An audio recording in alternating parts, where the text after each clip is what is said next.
حي على الفلاح.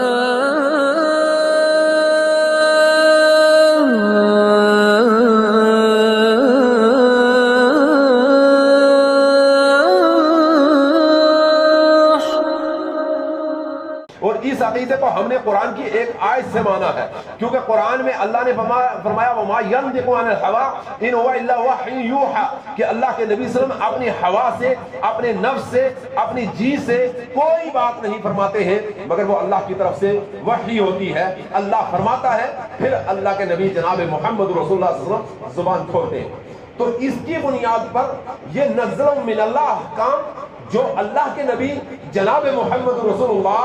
صلی اللہ علیہ وسلم کی زبان مبارک سے ادا ہوا ہے۔ فرمایا لا تشد الرحال، لا تشد الرحال، نہ تم سفر باندھو، نہ تم سفر کی تیاری کرو، نہ تم سفر کے لیے جاؤ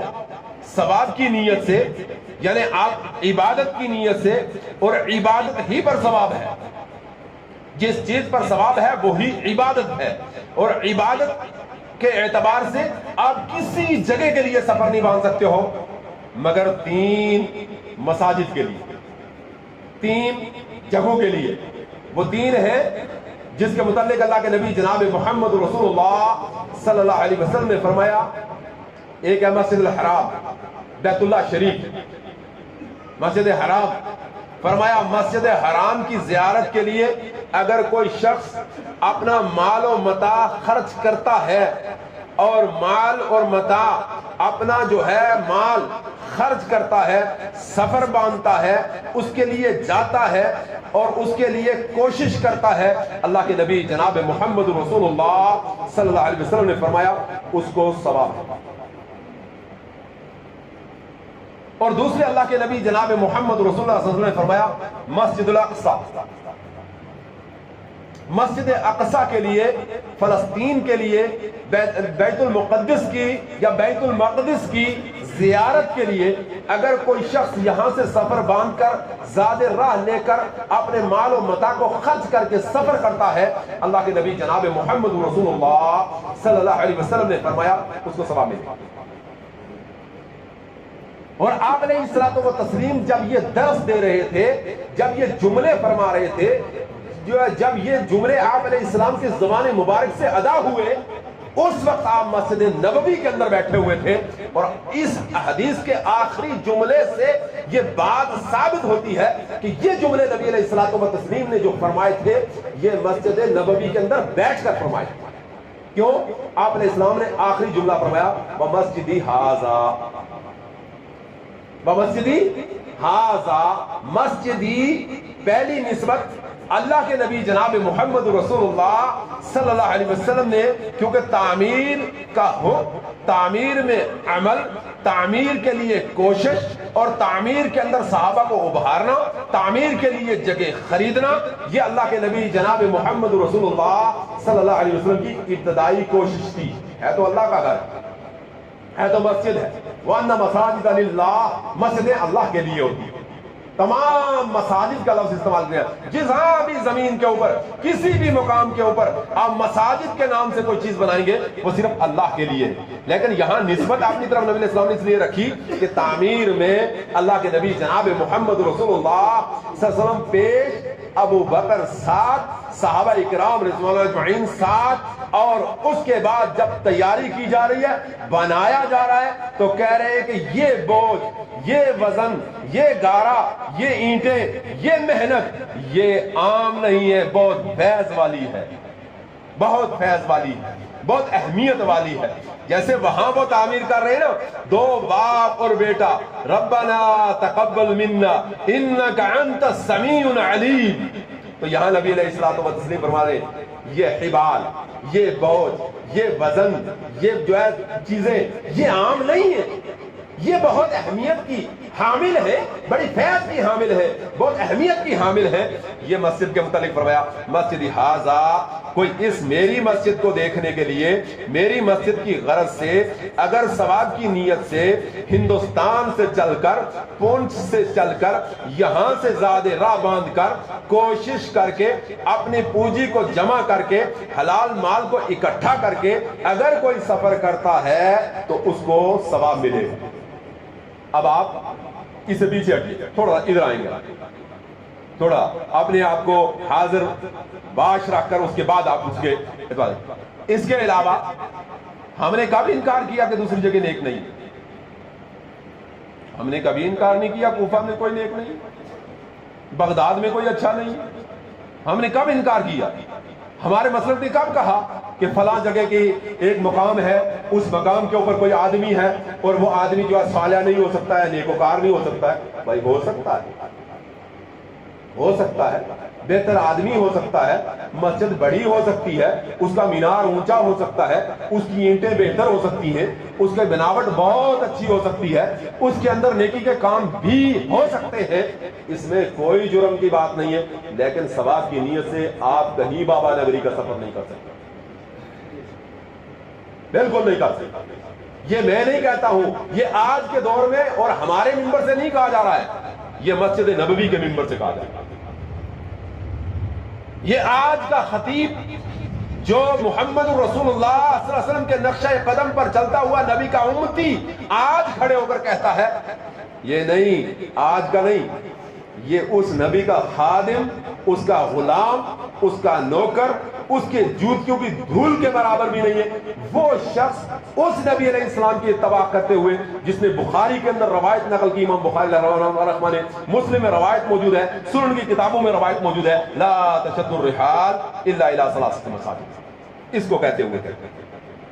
یہ کوئی کسی کی دشمنی نہیں ہے. واللہ و رب کعبہ, اللہ کی قسم, رب کعبہ کی قسم کھا کے کہتا ہوں, ذاتیات کے اعتبار سے, تجارت کے اعتبار سے, جماعت کے اعتبار سے, جمعیت کے اعتبار سے, اس کے سسٹم کے اعتبار سے, ان چیزوں کو بالائے طاق رکھ کر صرف نبی علیہ الصلوۃ والتسلیم کی سنت مطہرہ کو سامنے رکھتے ہوئے, آپ علیہ الصلوۃ والتسلیم کی تاکید کو سامنے رکھتے ہوئے یہ جملہ کہا جا رہا ہے. باقی کچھ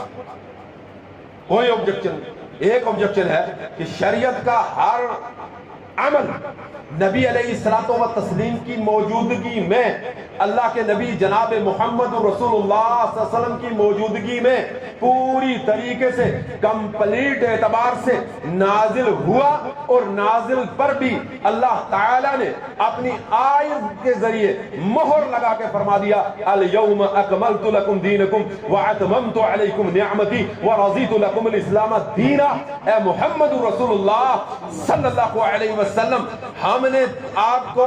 پورا دین, مکمل دین, پوری چیزیں, ساری شریعت پوری طریقے سے ہم نے آپ کے اوپر نازل فرما دی ہے, چاہے وہی جلی قرآن پاک کی شکل و صورت میں ہو یا وہی خفی احادیث کی شکل کے اندر ہو, ہم نے پوری آپ کے اوپر نازل فرما دی ہے. آپ نے نعمت کو آپ کے لیے مکمل کر دیا ہے, اور آپ کے لیے دین اسلام کو ہم نے جو پسند کیا ہے, اس دین اسلام کے مکمل ہونے پہ اگر کوئی شخص آج کے دور کے اندر یہ کہتا ہے کہ نبی علیہ الصلوۃ والتسلیم کے دور کے اندر نعوذ باللہ حاشا وکلا یہ کام نہیں ہوا ہے, یہ کام آج ہم جو کرتے ہیں زیادہ افضل اور بہتر ہے, گویا کہ وہ نبی علیہ الصلوۃ والتسلیم کی وحی کے اوپر اور قرآن کی وحی کے اوپر اور نبی علیہ السلام کی شریعت کے اوپر اور آپ کے دین پہنچانے کے طریقے کے اوپر اور آپ کی نبوت کے اوپر حرف دیتا ہے, گویا نبی علیہ السلام اس معاملے میں نعوذ باللہ حاشا وکلا,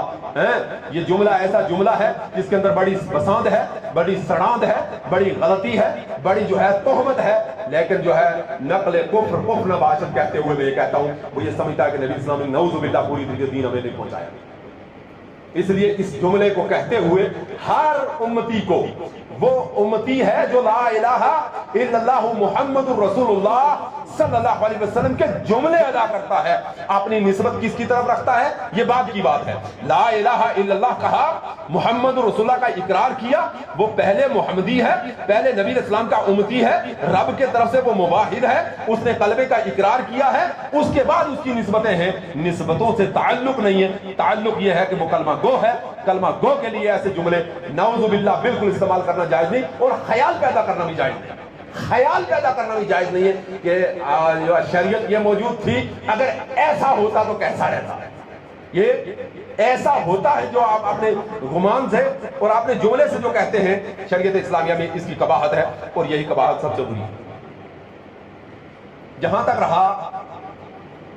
حرمین اشرفین میں، بلاد اسلامیہ میں فیض کی بات، اس کی عظمت کی بات، تو حرم کعبہ کو اللہ نے بہت بیان کیا قرآن پاک کے اندر۔ بلد امین کہا،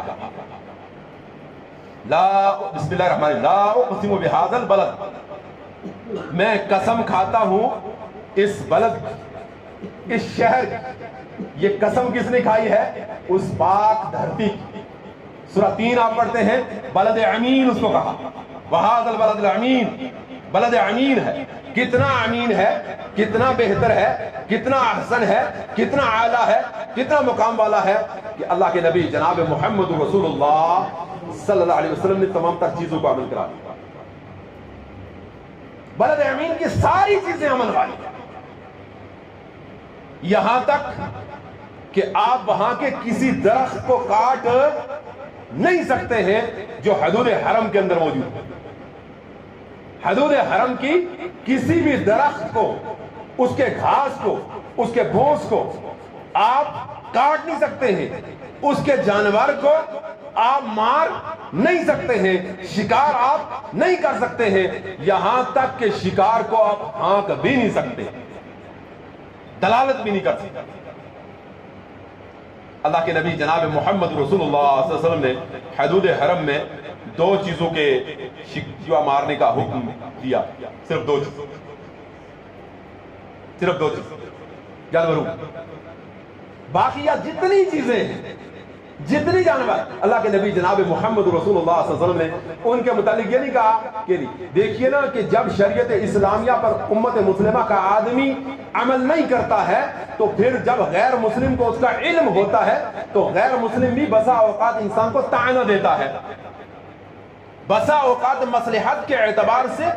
اور ضرورت کے اعتبار سے شریعت اسلامیہ کے اس حکم کا دوسرا کوئی معنی ہوتا ہے، لیکن غیر مسلم کو اس کا علم ہوتا ہے اور غیر مسلم اسی کے متعلق کہتا ہے وہ جائز۔ بنو نذیر اور بنو قینقاع، اللہ کے نبی جناب محمد رسول اللہ صلی اللہ علیہ وسلم کے زمانے میں یہودیوں کو جب ان کی شرارتیں زیادہ ہوئیں اور اتنی بڑی شرارتیں ہوئیں کہ یہود مدینہ نے اللہ کے نبی جناب محمد رسول اللہ صلی اللہ علیہ وسلم کو قتل کرنے کی نعوذ باللہ کوشش، اور آپ علیہ الصلوۃ والتسلیم ایک جگہ، ایک مقام پر آپ بیٹھے ہوئے ہیں، آپ تشریف فرما ہیں سائے کے اندر، اور اوپر سے ایک بھاری چٹان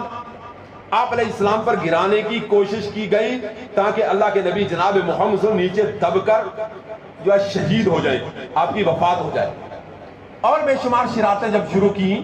اللہ کی طرف سے یہ حکم ملا کہ آپ ان کو کیا کرو، یہاں سے نکالو۔ تو ان کے جو قلعے بنے ہوئے تھے وہ ہم لوگوں سے کہیں مضبوط تھے۔ کیوں؟ کبھی کبھی آپ ہمارے ان لوگوں کا جو کلمہ گو نہیں ہے، جو رب کو رب نہیں مانتے ہیں، رسول اللہ کو رسول نہیں مانتے ہیں، شریعت کو شریعت نہیں مانتے ہیں، آپ جب ان کے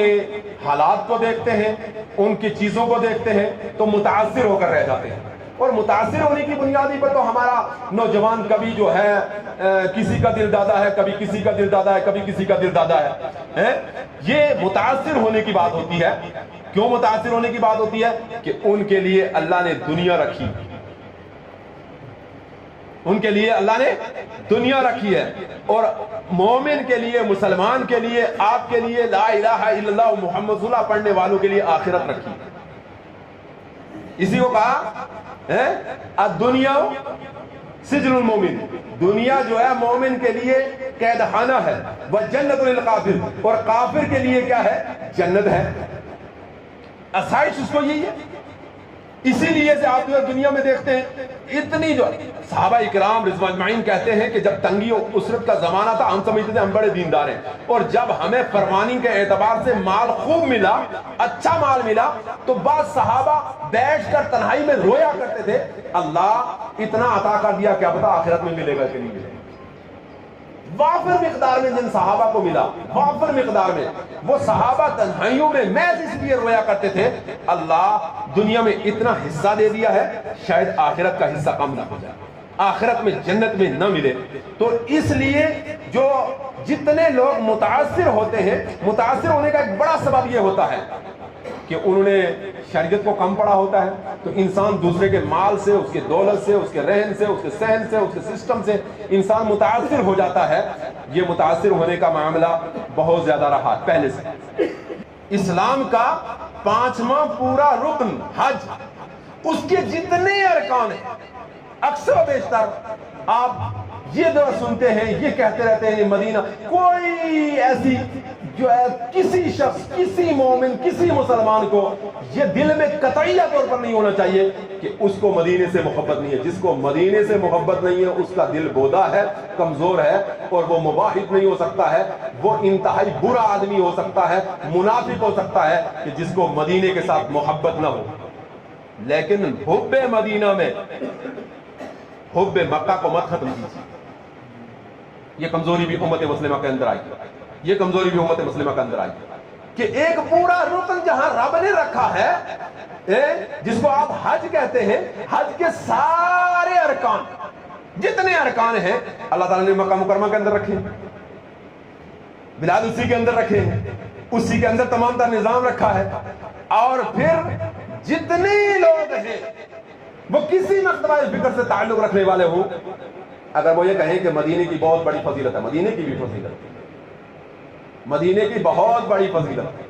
اس کے لیے انشاءاللہ روز جو میں آپ کو مدینے کی فضیلت پر جب بیان کروں گا، آپ کو مدینے کی کتنی بہت بڑی فضیلت ہے مدینے۔ لیکن اگر کوئی یہ شخص کہے کہ مسجد نبوی بہت خوبصورت، اس کی عظمت بہت بڑی، اس کا مرتبہ بہت بڑا، اور وہاں روضۃ الرسول بھی موجود ہے، میں نماز کو اس طرف ادا کرنا چاہتا ہوں کہ نماز ادا ہو جائے، نماز ادا نہیں ہوگی۔ نماز آپ کی ادا خانہ کعبہ کی طرف،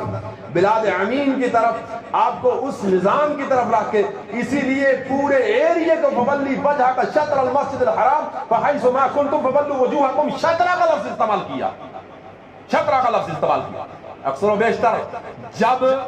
علمی مناہج سے ہٹ کر لوگوں نے گفتگو کی اور یہ سمجھا کہ کسی پوائنٹ خاص کو جو ہے متعین کر دیا جائے اور اس متعین نظام کو اپنے لیے متعین مانا گیا، تو ہم اس میں بھی مختلف بھی تھے۔ آج بھی ہم اختلاف اس ذہن سے آسان سے رکھتے ہیں۔ ہمارے لیے شطر کا لفظ آیا ہے، آپ جس جگہ ہوں گے اس سمت میں آپ نماز پڑھیں گے، آپ کی نماز ہو جائے گی۔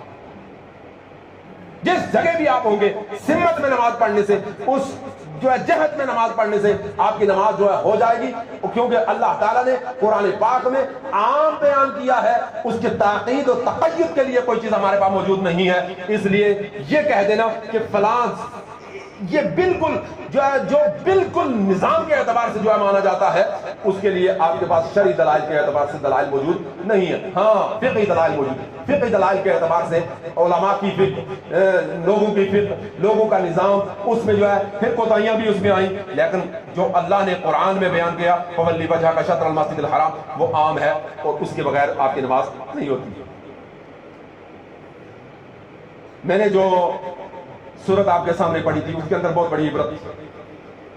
بہت بڑی عبرت، لیکن وہ میں شاید آپ کے سامنے نہ رکھ سکوں۔ سورہ فیل، سورہ فیل بہت سارے احکامات کو لے کر آئی، اور یہی وہ سورت ہے جو نبی علیہ الصلوۃ والتسلیم کو جب قرآن کے مقابلے میں عرب کے لوگوں نے چیلنج کا نظام کیا، چیلنج ہوا کہ ہم عربی ہیں، ہم نطق و زبان کے مالک ہیں، ہم بڑے پڑھے لکھے لوگ ہیں، ہم قرآن کا مقابلہ کرنا چاہتے ہیں۔ اللہ کے نبی جناب محمد رسول اللہ صلی اللہ علیہ وسلم نے خطاطی کروا کر، لکھوا کر بیت اللہ شریف کے دروازے پر جو سورت آویزاں کروائی، وہ آویزاں کے اعتبار سے یہ سورت الم تر کیف فعل ربک باصحاب الفیل، جس کا یہ کہا گیا تھا اور کیوں کروائی تھی، قرآن اور بھی تھا،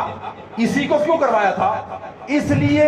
کہ اس واقعے کے اندر ابراہ کا انجام، اس کی فوج کا انجام اس کے مکر کا انجام، اس کے فریب کا انجام اللہ تعالیٰ نے پورا بیان کیا تھا۔ یہ ایک تاریخی تھی جو اس وقت کے بیش بہا لوگ سمجھتے تھے، بیش بہا لوگوں نے سنا ہوا تھا، بیش بہا لوگوں کو ان کے بارے میں علم تھا۔ اس لیے کہا اللہ کے نبی جناب محمد رسول اللہ صلی اللہ علیہ وسلم نے کہ یہ قرآن کا مقابلہ کرنا چاہتے ہیں، آپ جو ہے اس سورت کو جو فیمس ہے، جو سب سے زیادہ عرب والے جانتے ہیں، الم تری کیف فعل ربک باصحاب الفیل، کیا آپ نہیں جانتے ہیں کہ اصحاب فیل کے ساتھ اللہ نے کیا کیا؟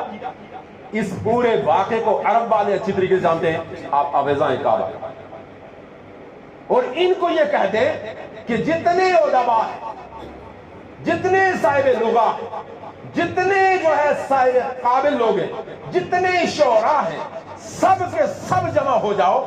اور سب کے سب جمع ہو جانے کے بعد اس سورت کا مقابلہ کرو۔ یہ قرآن میں بھی اللہ نے چیلنج فرمایا تھا، قرآن میں بھی چیلنج اللہ نے فرمایا ایک سورت بنا کے لے آؤ، چند آیتیں بنا کر لے آؤ، اس طریقے سے اگر تم کہتے ہو یہ انسان کی طرف سے ہے تو اس کے اندر یہ کر کے لے آؤ۔ تو جس کو پہن کیا، کہتے ہیں کہ عرب کے تمام لوگ جمع ہوں گے، اور اس میں جو سب سے بڑا فقیہ تھا، سب سے زیادہ مدبر تھا، سب سے زیادہ لغت کا جاننے والا تھا، سب سے زیادہ زبان کا جاننے والا تھا، اس شخص کو تمام تر چیزیں دے کر کمرے میں بٹھا دیا، جو اپنے آپ کو کہتا تھا کہ میں بہت بڑا علامہ ہوں، تو ساتھ میں سورت کا خطہ بھی دے دیا، وہ تفتی بھی دے دی، کہا یہ تفتی ہے، یہ تختی ہے، اس کے اوپر لکھا ہوا ہے، اس کا مقابلہ تمہیں کرنا ہے۔ تو بیٹھ کر کئی دن گزرنے کے باوجود جب اس تختی کے اوپر لکھتا ہے آیت، اور لکھنے کے بعد ہر ورقے، ہر کھال کو پھاڑ کر ڈال دیتا ہے، لکھتا ہے، لکھنے کے بعد اس کو ملاتا ہے الم تری کیف فعل ربک باصحاب الفیل کے ساتھ، تو اس کے علم کی بنیاد پر اس کے سامنے چیلنج پیدا ہو جاتا ہے کہ ایسا ہو نہیں سکتا ہے کہ میں اس کا مقابلہ کر سکتا۔ وقت گزرنے کے بعد کمرہ کھول کے دیکھا گیا، ورقوں کو، کھال کو، لکھنے کی چیزوں کو کتا کتا تو پایا، ٹکڑا ٹکڑا تو پایا، کٹا پٹا ہوا تو پایا، تھوڑا تھوڑا لکھا ہوا تو اس کے اوپر پایا، مگر کوئی منظم چیز سامنے تیار کی ہوئی نہیں پائی۔ ایک جملہ لکھا ہوا ایک کھال کے اوپر پایا، اس کے اوپر ایک تعریف کو پایا، الفیل ملفیل اولوکہ طویل ذنبہ کثیر۔ اس نے لکھا ہے، کیا لکھا ہے؟ الفیل ہاتھی، ملفیل کیا ہے؟ ہاتھی، اولوکہ طویل لمبا سونڈ ہے، ذنبہ کثیر اس کی دم بڑی چھوٹی ہے، باقی کوئی چیز اس کے اوپر نہیں ہے۔ جس طریقے سے ہمارا بچہ کسی جانور کے اوپر ایسے لکھتا ہے، کسی زبان کے اندر اس کی تعریف لکھتا ہے کہ اس کے اندر سینگ کے یا بیل لکھے گا تو اس کی تعریف لکھے گا، گائے لکھے گا تو اس کی لکھے گا، اس طریقے سے ایک ادیب وقت نے لکھا ہوا آخری میں جملہ لکھا ہے کہ یہ وہ کلام ہے جس کو میں چاروں طرف سے گھیرتا ہوں، نہ ادب کے طریقے سے کمزور ہے، نہ لغت کے طریقے سے کمزور ہے، نہ معانی کے طریقے سے کمزور ہے، نہ مفاہیم کے طریقے سے کمزور ہے، اور نہ اپنے مقاصد کے اعتبار سے کمزور ہے، اور نہ تاریخ کے اعتبار سے کمزور ہے۔ جس کا تم مقابلہ کرنے کے لیے کہتے ہو اس میں ایک پورا واقعہ پناہ ہے۔ الم تری کیف فعل ربک باصحاب الفیل، آپ نے کیا سمجھا کہ اصحاب الفیل والوں کے ساتھ کیا کیا ہے؟ الم یجعل کیدہم فی تضلیل، ان کی جو ہے جو قید تھی، ان کی جو مکر تھا، ان کا جو فریب تھا، کیا اللہ تعالیٰ نے اس کو نست و نابود نہیں کیا؟ پورا ایک واقعہ بیان کیا گیا ہے ابرہہ کا اس کے اندر۔ یہ تو ایک موضوع اور عرصے کے اعتبار سے میں لکھا ہے، میں ان کا مقابلہ نہیں کر سکتے، یہیں سے ہائب و خاسر ہوئے، اس وقت سے لے کر آج تک اللہ کا کلام اسی طریقے سے چیلنجز کے اعتبار سے تیار ہے۔ دنیا کے بے بہا لوگ پیدا ہوئے جنہوں نے اس کا مقابلہ کرنے کی کوشش کی، ہمیشہ ہائب و خاسر ہوئے۔ اور آپ کو، آپ کے ایمان کو جلا کرنے کے لیے میں آپ کو یہ بات کہوں گا، آپ نے ابھی دیکھا، آپ کے زمانے میں دیکھا، آپ کے وقت میں دیکھا کہ اللہ تعالیٰ نے وہ شخص جو اللہ کے کلام کے اوپر آپ کی زندگی میں، آپ کے بچے کی زندگی میں، اس چھوٹے بچے کی زندگی میں چیلنج کرتا تھا، اللہ تعالیٰ نے اس کو اتنا ہائب و حاضر کیا کہ پوری دنیا میں پوری طریقے سے سب سے زیادہ بڑا ذلیل کر کے پیدا کیا۔ میری مراد جو ہے رسول رضوی ہے کہ اتنا بڑا ذلیل اللہ کے کلام پر اس نے کیا، میرے خیال میں کائنات میں اتنا بڑا ذلیل کوئی شخص نہیں ہوگا۔ یہ اللہ کے کلام کے ساتھ مقابلے کا معاملہ تھا۔ ہمیشہ انسان کو اللہ کے کلام کے متعلق خیر کا معاملہ، سیدھا معاملہ، اچھا معاملہ، اپنی سوچ کا معاملہ، فراست کا معاملہ رکھنا چاہیے، عقل کو اچھی طریقے سے حاضر رکھ کے اللہ کے کلام کی طرف جو توجہ دینی چاہیے۔ تو اللہ تعالیٰ کہنے اور سننے سے زیادہ عمل کرنے کی توفیق بخشے۔